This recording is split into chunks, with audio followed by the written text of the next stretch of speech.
Bonjour et bienvenue sur CMG Raconte, le podcast diffusé par CMG Consulting Group.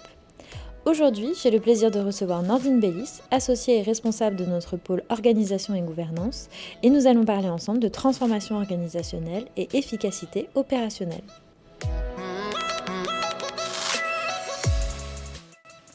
Bonjour Nordine. Bonjour Julia.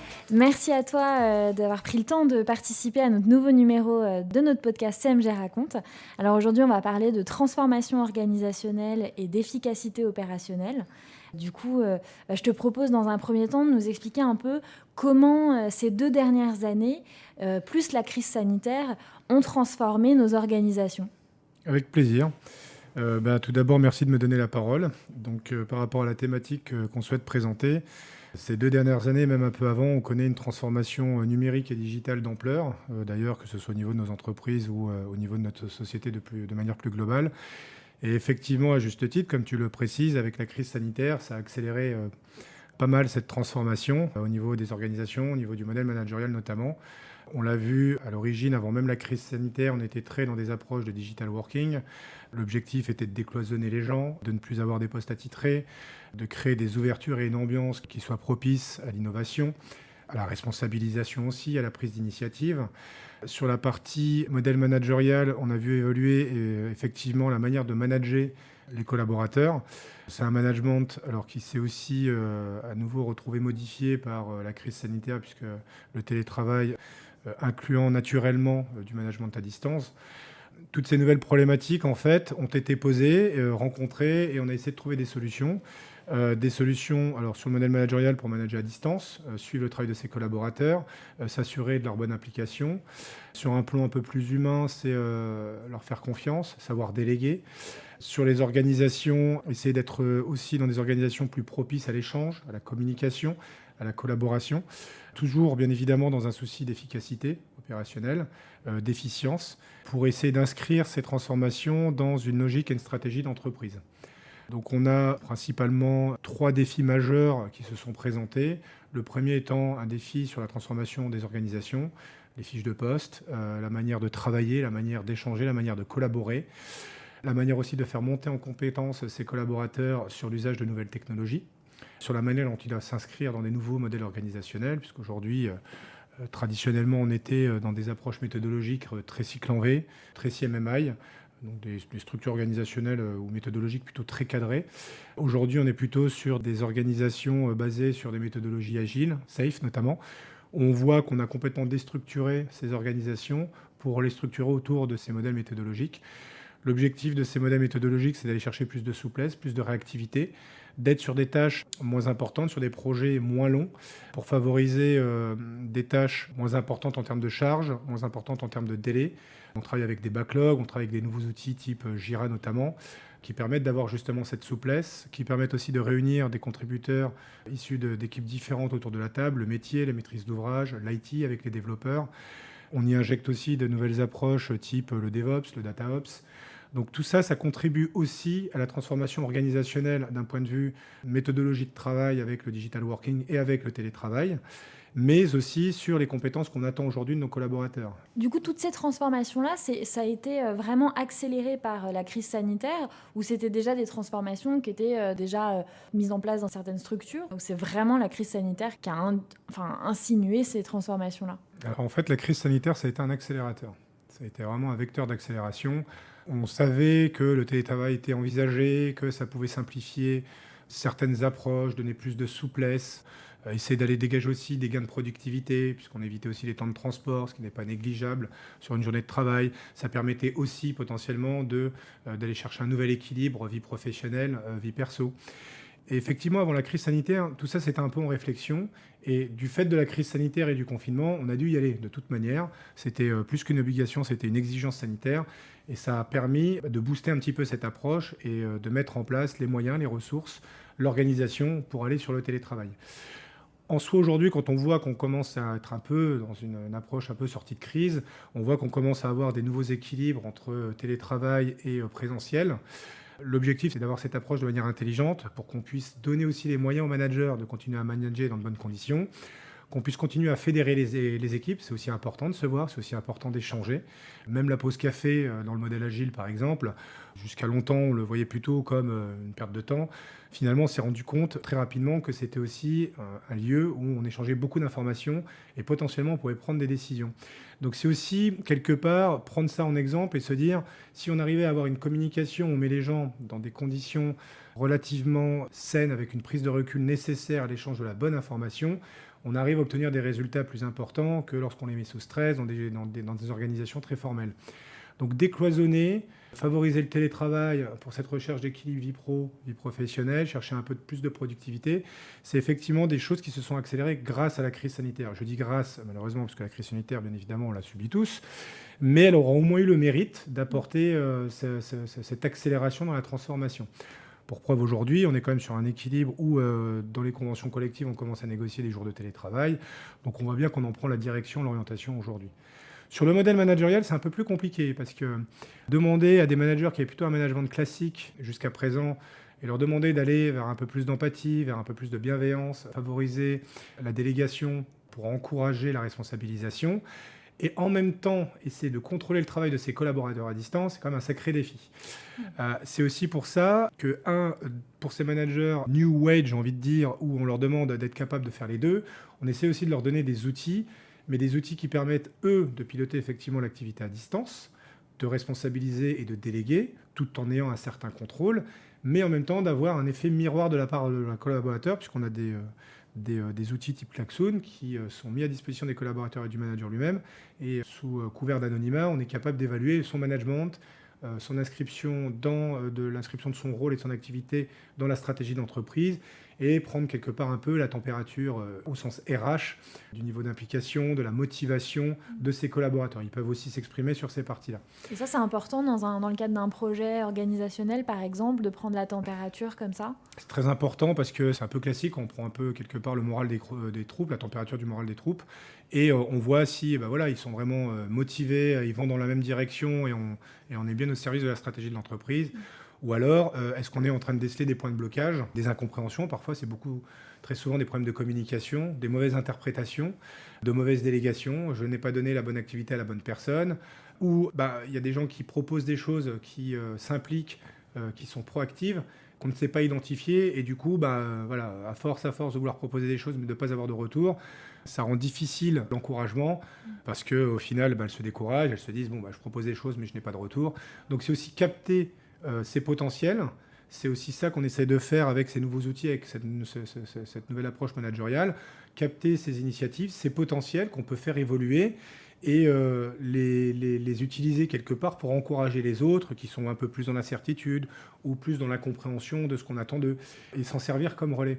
Et c'est ces outils managériaux qu'on veut mettre à disposition des managers pour que ce soit efficace, que ce soit en présentiel ou que ce soit sur un management à distance.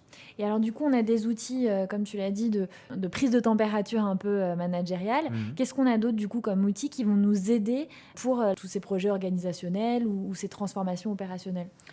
Il y a d'autres outils, je sais, sur les équipes RH où on arrive à mieux cartographier les collaborateurs au niveau de leurs compétences pour qu'on ait en fait des parcours de carrière qui soient un peu mieux ciblés et surtout ces nouveaux outils qui permettent de bien suivre avec ces matrices de compétences et les souhaits d'évolution des collaborateurs, d'essayer d'être au plus près dans l'alignement des compétences avec les souhaits d'évolution des collaborateurs. L'objectif au final dans tout ça, c'est d'avoir une cartographie qui répartit les compétences des collaborateurs de manière cohérente et dans le sens motivationnel de l'approche, c'est-à-dire donner aussi aux collaborateurs les éléments pour qu'ils soient dans leur souhait d'évolution de carrière, mais en même temps qu'ils réalisent des activités qui sont au service de la stratégie de l'entreprise. Sur le suivi d'activité, on a des nouveaux outils qui permettent de mieux piloter l'activité avec des dashboards dédiés et qui permettent de répondre en temps réel. Donc on sait à un instant T, on pourrait savoir à un instant T sur des outils type Jira par exemple, on peut contrôler des backlogs d'activités, savoir quel est le taux d'avancement, est-ce qu'il y a des difficultés, on peut partager ces avancements avec des alertes potentielles. On a des outils type Skype, Teams aujourd'hui. Alors c'est vrai que très longtemps c'est resté dans la sphère privée, les messengers, les WhatsApp, et on a commencé, alors la nouvelle génération ils sont complètement rompus à ça. On a un décalage générationnel dans les entreprises malheureusement, mais qu'on absorbe grâce au déploiement de ce genre d'outils. Et en fait, on se rend compte que, à notre bonne surprise, parfois, ce sont ces gens de l'ancienne génération, presque ceux du baby-boom, qui sont amenés à le plus utiliser parce qu'ils se rendent compte très rapidement de l'efficacité. Je donne un exemple, envoyer un mail, attendre une validation de son N+1 pour ensuite ça arrive au-dessus, qu'on prenne une décision, qu'on la redescende. Aujourd'hui, on fait un Teams, on fait un Skype, on pose la question directement à la bonne personne qui, elle, est aussi rompue dans l'usage de ce type d'outil pour répondre dans la foulée. Donc ça permet de lever tous ces compléments d'information, de les avoir plus rapidement et de continuer d'avancer sur son projet notamment.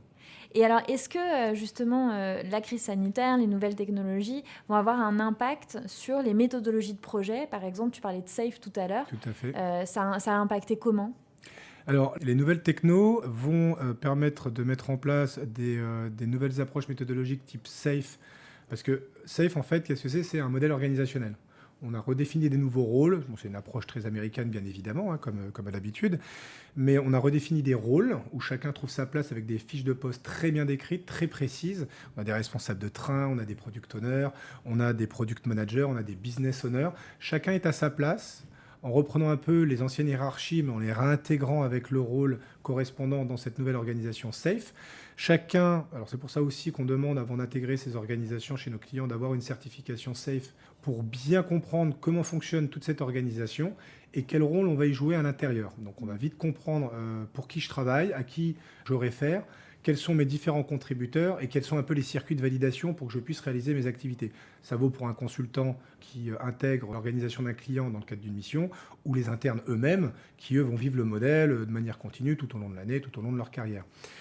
Et ça, SAFe, sa réussite, elle est possible parce que le modèle managérial suit derrière, comme je l'ai expliqué précédemment, mais aussi parce qu'aujourd'hui, on a des outils qui permettent de traiter l'activité de la piloter beaucoup plus rapidement, beaucoup plus finement que les outils qu'on pouvait avoir jusqu'à présent. Où jusqu'à présent, on pilotait principalement des portefeuilles projets, puis des plannings sous Excel. Là, aujourd'hui, on parle de backlog. Donc, c'est toute l'activité répertoriée dans une sorte d'espace de stockage où on sait tous les sujets qui nous sont adressés, par exemple, par le métier et que je vais inscrire ensuite dans des cycles de livraison itératifs de 2 semaines, 3 semaines. Je vais, avec le métier et l'IT notamment, m'engager sur la livraison de telle et telle demande ou tel et tel besoin métier que je vais livrer en m'engageant sur une date et je vais procéder par itération jusqu'à avoir consommé tout mon backlog. Ça, typiquement, c'est le genre d'outil aujourd'hui qui nous permet d'avoir cette souplesse, cette interactivité, cette collaboration avec les différents contributeurs et de reporter régulièrement, donc ça favorise aussi l'échange d'informations, vers le sponsor, donc le métier, vers nos contributeurs IT notamment, discuter avec ses collaborateurs MOA et régulièrement, presque tous les jours, on fait des daily meetings aussi, sur aujourd'hui on va attaquer, on est sur tel train de livraison, voilà où on en est, voilà les difficultés qu'on a rencontrées la veille ou la semaine précédente, et voilà ce qu'on propose de mettre comme plan d'action. Et on est constamment dans l'itération, mais des itérations très courtes, puisque sur 2 semaines, il faudrait qu'on fasse un point tous les jours, voire tous les 2 jours. Et c'est ça c'est ce qui permet, grâce à ces outils, de favoriser cette communication, mais aussi de capitaliser sur toute la connaissance, en fait, que ces nouvelles organisations et ce nouveau mode de fonctionnement génèrent. Je prends pour exemple comment, dans ce genre d'approche, je rédige des user stories qui sont juste la traduction fonctionnelle des besoins métiers. On est capable de capitaliser, de réutiliser ces expressions fonctionnelles parce qu'elles vont ressembler de près ou de loin à un autre besoin métier. Donc avec ces nouveaux outils qui viennent se plugger sur des outils type Jira, Confluence notamment, on arrive à faire de la capitalisation de connaissances, de construire des bases de connaissances et en faire profiter chacun sur son métier, le métier d'ailleurs, les maîtrises d'ouvrage, donc les product owners notamment, les business analysts, les développeurs aussi. Les développeurs dans leur activité de développement peuvent capitaliser aussi sur les langages de programmation qu'ils utilisent et les lignes de code qu'ils produisent pour développer une règle de gestion fonctionnelle. On peut les capitaliser, les partager avec les copains du reste de l'équipe de développement. Et ça, c'est une richesse inouïe parce qu'on avait beaucoup de difficultés à capitaliser jusqu'à présent dans nos organisations figées. Aujourd'hui, avec SAFe et avec les outils qu'on nous donne avec SAFe, on y arrive. Alors, je ne dis pas qu'on est en pleine maturité, c'est le plein boom, bien évidemment, mais ne serait-ce qu'avoir réussi aujourd'hui chez certains de nos clients, avoir mis cette organisation et déployer ces outils, on voit déjà les premiers résultats bénéfiques de ce partage de connaissances. Ça nous fait gagner un temps fou et c'est très adapté sur les formats de livraison qui sont très courts, VS les projets long terme qu'on avait sur des modèles type CMMI, type Cycle en V. Et alors, à ton avis, Quelles vont être les innovations futures pour toute la partie justement organisationnelle? Alors ça, c'est une très bonne question. Les innovations futures, moi, je les vois surtout portées sur l'automatisation et l'industrialisation de nos processus métiers. Et aujourd'hui, on fait le constat, et aujourd'hui, même depuis un petit moment, en utilisant des méthodologies type Lean Six Sigma, qui est une méthodologie qui permet de faire du cost killing, donc tous les coûts, les doublons superflus. L'objectif de cette démarche, qui est assez longue à mettre en place d'ailleurs, parce qu'il faut aussi acculturer les collaborateurs, prenait du temps, devait s'inscrire dans un programme, et on devait dérouler et ensuite entretenir et maintenir cette démarche. Aujourd'hui, ça a été fait. On a constaté effectivement qu'il y avait pas mal d'automatisation, d'industrialisation sur des processus métiers, type gestion des risques, type conformité, type marketing, même au niveau des ressources humaines. Il y a des processus dans le recrutement, dans le sourcing, dans le suivi des collaborateurs, des parties, des étapes et des activités au niveau de ces processus qu'on peut industrialiser, qu'on appelle entre guillemets activité à peu de valeur ajoutée pour un collaborateur humain, et activité que l'on peut traiter via aujourd'hui des RPA, donc des robots qui répètent la même tâche. Il y a adossé derrière un moteur de machine learning qui va permettre aux robots d'apprendre, de ne pas refaire les mêmes erreurs, et de plus en plus, dans cette démarche apprenante, de le faire aller sur des activités un peu plus compliquées. On peut également, sur certaines autres activités du processus, dans le partage de la data, de la donnée, industrialiser l'exploitation de ces données. Ce que je veux dire par là, c'est vous prenez des activités type la comptabilité ou le contrôle de gestion, où on manipule énormément une masse importante de données. Lorsqu'on a une approche big data avec des solutions qui permettent de faire de la préparation de données, qui permettent d'industrialiser ou d'automatiser l'exploitation de ces données dans des processus autour de la data science, et ensuite d'avoir la dernière étape, troisième et dernière étape, la possibilité d'avoir un très bon outil qui permet de faire de la data visualisation, à savoir je mets à disposition de l'utilisateur final les données pour qu'il les exploite, qu'il les manipule, qu'il fasse des simulations et qu'il puisse faire des états de reporting vers sa direction. Lorsqu'on a cette approche data qui finalement aujourd'hui remplacerait justement ces approches un peu cycle en V et qui veulent être remplacées par du data centrique, on remet au cœur de nos systèmes d'information la data. La data de l'entreprise, la data de nos clients, la data de nos données de reporting, etc.